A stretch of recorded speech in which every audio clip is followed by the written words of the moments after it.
figures out, and they are losing thousands and thousands of subscribers and thousands of viewers, which equates to billions of dollars in lost revenue, because you know yourself on YouTube, it's one advert after another, and that client base or that customer base ain't there any longer. It's moved away.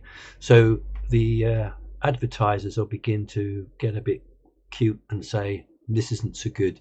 So actually, this action that many of these social media companies are doing, which we know is disgraceful, is financially affecting them, and that's what free market is all about. So let's talk quickly about that, and I'll address some of the perhaps more important points. But I do want to say this, that we've noticed that the president of Germany, Angela Merkel, the president of the Prime Minister of Mexico, the French president, and a number of other leading men and women in countries have come forward to attack certain social media platforms for pushing the president out. Interestingly and not surprisingly, Angela Merkel, if you think Germany's history with Nazi Germany and how under the Nazis all media was censored, disgusting and dreadful, and I think Angela Merkel is looking at what's happening in America and saying she has to speak out, because the connection between oppression in one country of many years ago and what appears to be oppression in this time now is too close, and she's forced to speak. So that's good that she's done that. Right, now then, so many people were expecting the speech that President Trump gave at the Alamo, at the wall, to be, you know, the rallying call. We are going to send the tanks in, we're going to take this person down, take that person down. And when he didn't do that, there was a lot of anticlimax. A lot of people felt let down. He mentioned Biden, and everybody thought that that meant Biden was going to win. Look, lots of people watching that didn't get it, but I tell you who did get it: the journalists. I want to show you, this is a British newspaper. I'm going to hold it up to you. They, for the last 4 weeks, have not covered President Trump at all. You find him on page 20, a small little article saying how bad he is. Look at this, the front page of a major British newspaper. It says, Trump makes the wall his Alamo. So, somebody in a major British newspaper has understood what President Trump was saying in between the lines by delivering a speech, and it was an address to the nation because everyone was supposed to be able to listen to it. He did that, and it wasn't lost on that journalist. But unfortunately, lots and lots of people it was lost on. They didn't get the connection. Maybe people who are not American don't really connect what happened in the Alamo with the Texans against the Mexicans and the Patriots against the bigger force. We're getting reports of power outages in different locations.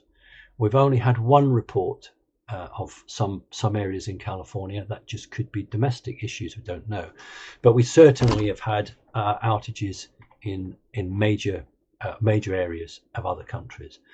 And what I was told was that the first actions would take place outside of America, because it was okay in America because they got it sewn up, if you like. The good guys had got it under control. But there were activities in other countries. And, you know, we know what happened in Germany. We're learning about Italy.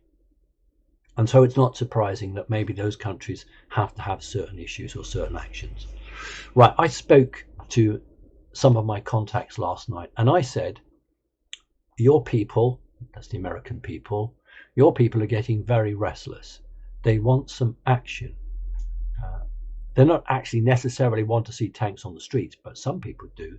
But they want to have the news that some of the mainstream media has been taken down, that some of the key names have been charged or arrested, that, you know, that there is real in-your-face action. Now, what I got back was very interesting, which was that we can't afford to change the timetable. The messages I got were, we're not going to change the timetable to suit what people want. We have to go by what we've got here, this schedule, this agenda, the way we're working it. Some people were quite understanding. I spoke to a few people. Some people were quite understanding and said, look, we do understand, we appreciate it, it's really difficult. And other people were like saying, just tell them to shut up, because we've got to concentrate 100% on this. We know how big this is, and we've got to play it properly, and we don't need to be distracted. And I said, look, you just need to know that there's a great feeling in many countries, not just America, that people want to see something happening. And so, I made that point on all of our behalves. I made it quite strongly, and I made it rationally as well. So they're very aware that, and they'll be getting this fed in from others as well, not just from me. There'll be lots of others feeding it back, and they know that. In fact, one of them person actually said, and I hope I'm not going to get into trouble for this, one person actually said to me, we're in danger of being derailed on our program because of the pressure coming from the people. We're in danger of being derailed because of the pressure coming from people. In other words, what I was saying was the agenda. In other words, there's a push, political push, to do something to feed the demands of the domestic audience.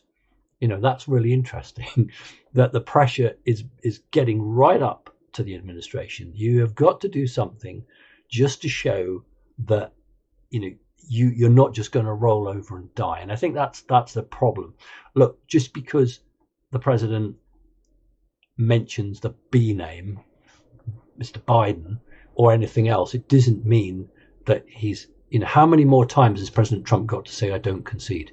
That's again what one of my contacts said to me, how many more times has he got to say he's not conceding? So we have got that. It's a week to go. And, we are looking at these two scenarios. My favorite scenario is the president, that's Mr. Trump, being resat for 4 years in a swearing in on the 20th in the White House. That is my preferred option. There is another option where a military is called an interregnum is brought in, and nobody gets sworn in on the 20th. And that period maybe lasts for 3 months. And in that 3-month period, there is not a president of the United States in terms of a new sitting, but the original president, which is Donald Trump, continues on. And the security of the nation of the United States is secure. It's still protecting its borders, still watching other countries. There's no breakdown in government or anything like that. And during that interregnum, that is when you might see those arrests. And when that's done, then that can come forward. And I've said that back in 2016-17, President Trump was advised that if he went ahead, and the military were quite prepared to do that, and take down government, they would have reduced the capacity to govern by 70%, which would have meant a complete breakdown. And so they realized that they'd have to build up, they'd have to have people in positions ready to roll.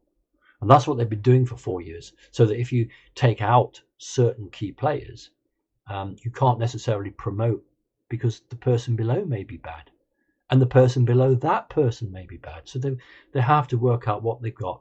And it's a bit like when you get rot in a building, you knock all the bricks out or knock all the wood out, you get down to the good sound material.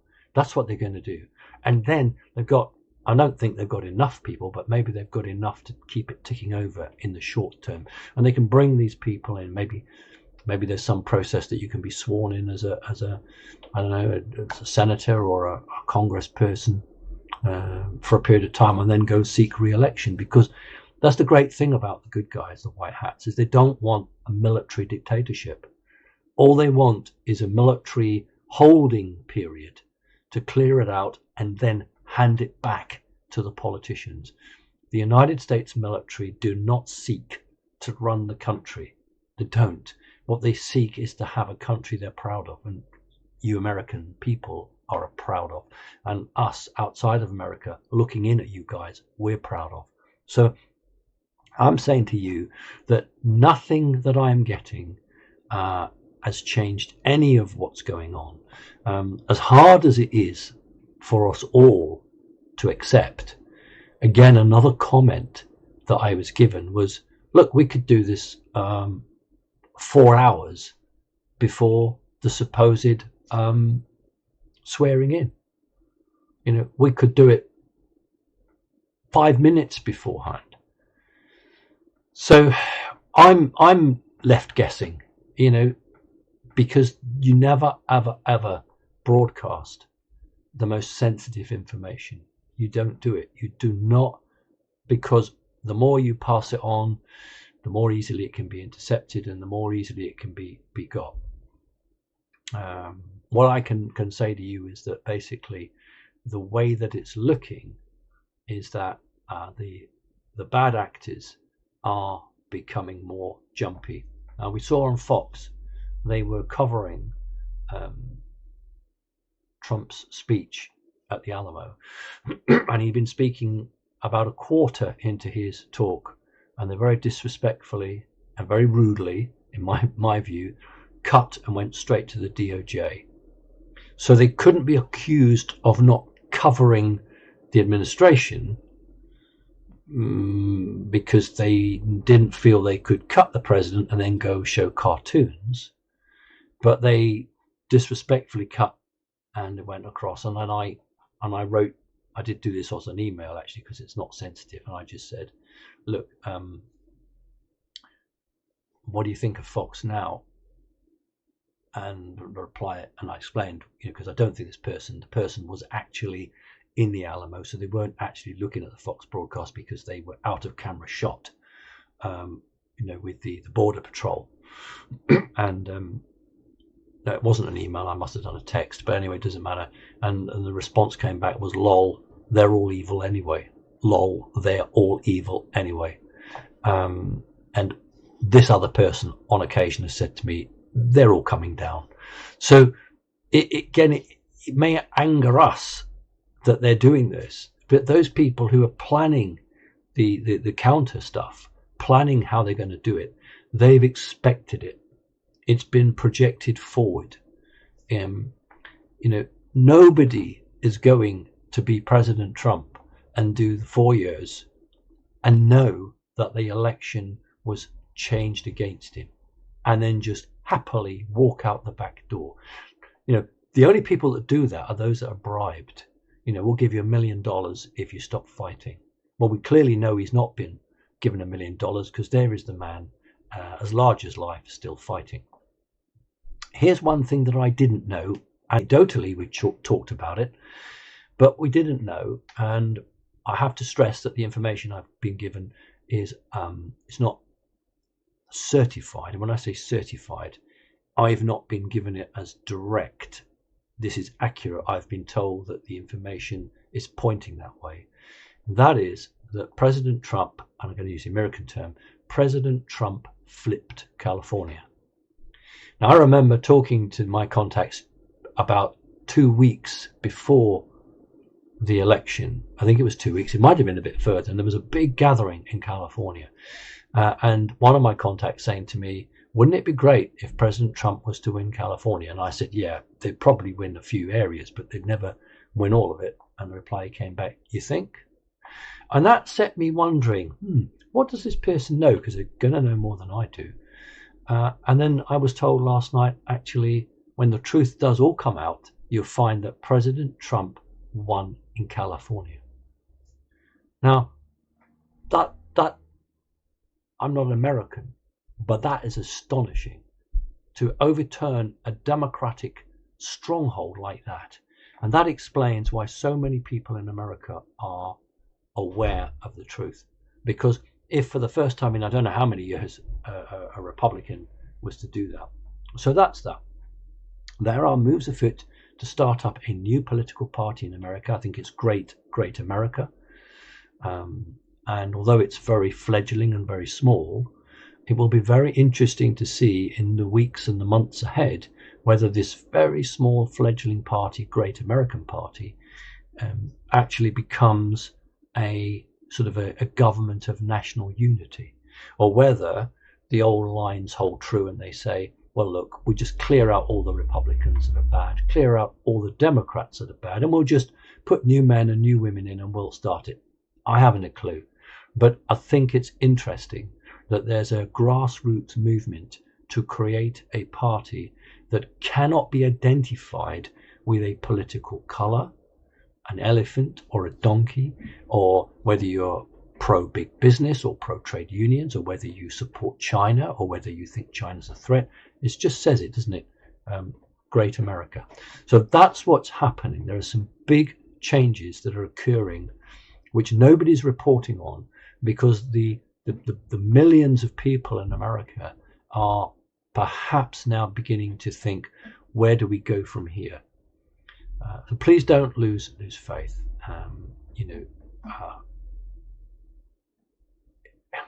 If you've ever met the president, then you would know that he's a man of honor and integrity, and he's a fighter. And he's not going to give in easily. And what would all the American generals, what would all the military do? Having come this far, and I talked about 1963 previously, and the loss of that great president. Why would you give all that up? Years and years and years of struggle to get to this point, to break the American people free. Why in the name of the Lord would you say, oh, that's fine, then we've been completely cheated electorally wise? It doesn't matter. I tell you what we'll do. We'll just go back and we'll just get on with life. That's what these corrupt politicians do. They shrug their shoulders and they say, yeah, but I'm in for another 4 years, or I'm in for another 2 years. And by that time, the public will have forgotten all about this and their life just goes on. That is the Washington swamp, where all these people care about is the next paycheck and the next meeting, and do I go here? Do I go there? What do I say? What do I not say? That's their world. They don't think anymore. They just do what they're told. And they're not caring about the real America. So I can't see President Trump or anybody around him saying, yeah, we're beat, throw the towel in, it's all over. I can't see that. Not when we understand what's also happening around the globe. And Mike Pompeo basically laid it on the line to Iran last couple of days. There's been airstrikes, Israeli airstrikes into Syria against Iranian positions. Whether we agree with that or not, that's not my point. My point is that Iran had a role to play in the election, and Iran is on the receiving end. China's on the receiving end politically, and I think at some point there will be a more intense sort of looking at, got to be careful, looking at with China.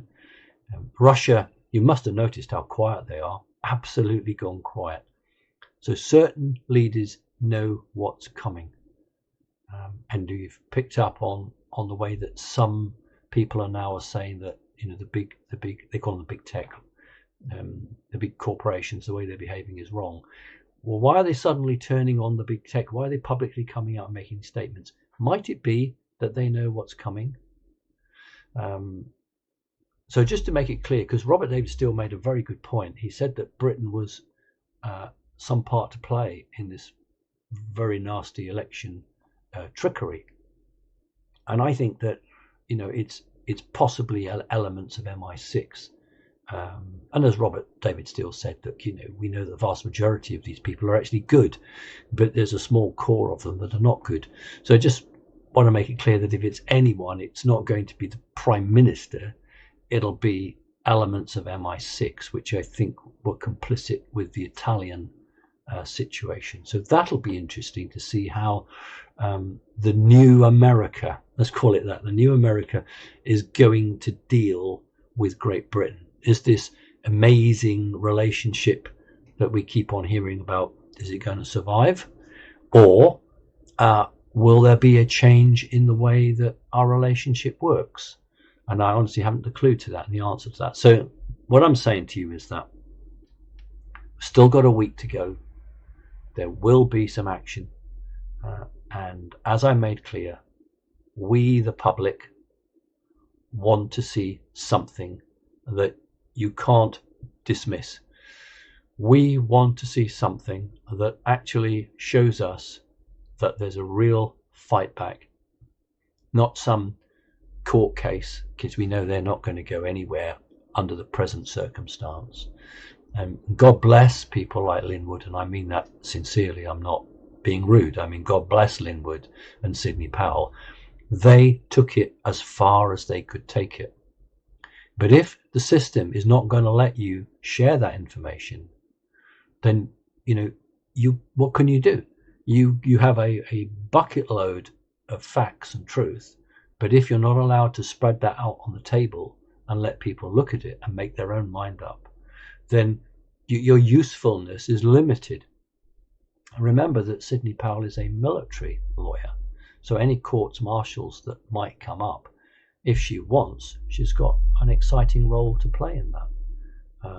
And Linwood is just a very passionate man who believes strongly in God and believes in the truth, and will tell everyone and anybody what's been going on. And sometimes we have to be a bit calmer, because this is a game of chess that requires a quantum computer to make those moves in response to the moves that we already know the other side are going to make. So people like Linwood, Sidney Powell have done a tremendous job in getting the information through other networks out to the public. That's what did marvelous. So those state legislatures, what they did was they told people who took the trouble to watch what had gone on. It actually didn't matter much if the state legislatures didn't do what they should have done and what they were empowered to do by the Constitution in their own state and the Constitution of the United States. The fact was that those hearings were watched by millions of people and are allowed ordinary Americans to grasp and come to terms with the terrible evil that had been done. I think the good guys already knew that this was never going to go to court. I think they had more hope for SCOTUS. I think they thought the Supreme Court would be a bit more helpful. And I think they were surprised at Chief Justice Roberts, and surprised in the sense that he wouldn't allow anything to come through. I think they thought they might have got one of those hearings from Texas in. So don't imagine the good guys running around the room pulling their hair out saying, what do we do next? What do we do next? I've seen videos that have been sent to me of informal moments with the president, semi-informal, with his aides around him, supporters, close team, military people. And in all of the clips that I've seen, there isn't a single moment where any of them look like they're in desperate. They are actually playing a game, and as a person said to me, and I can use this, I'm sure, this person said to me, Simon, why would we interfere when the other side is hanging itself? Why? This is what this person said to me. Why would we interfere when the other side is hanging itself? In other words, they're just destroying themselves, and we're watching, and when the moment's right, we will make our move. So that's what I wanted to say to you. So, I can only report to you what I am given. I'm not a researcher. I don't go looking from website to website, collect it all up and speak to you. I meet people, I don't have a secure link my side, but the other side has a secure link. And I get information from different sources. I get information from different sources, and that I can then pass on to you. And the other side, the good side, know that that's what I'm doing. That's why they're passing me the information. They want that information to come out. Sometimes the information is just about to happen. Sometimes it's not yet happened. Sometimes it's already just happened. And I'm very grateful for any information they give me. And also they say to me sometimes, you can't say this. And if I was to say it, I would never get any more information from them. So, I have to follow that rule because I want to be in the position to pass on quality information to you. As I say, I don't research. I don't have the time, because of the time difference. We've got connections 9 hours away. The East Coast is 4 or 5 hours away. So actually, we don't actually sleep very much in this house at the moment. My cats certainly don't sleep very much. Say hello, you. Hello. Looks like a bat, doesn't he? Or a bear. His name is actually Stormbjorn, Big Bear. So it does look like a bear. Go and say hello. Looks like a bit like a bear. Hence his name. So we're working hard. Okay, I'm not digging holes in roads and filling them in, or working in an office or working in a bank. I'm not doing anything like that. I am constantly pushing people to give me information. What can I say? When can I release it? Okay, let me read this back to you. Is that okay? Were you okay with that? Okay, that's what I do.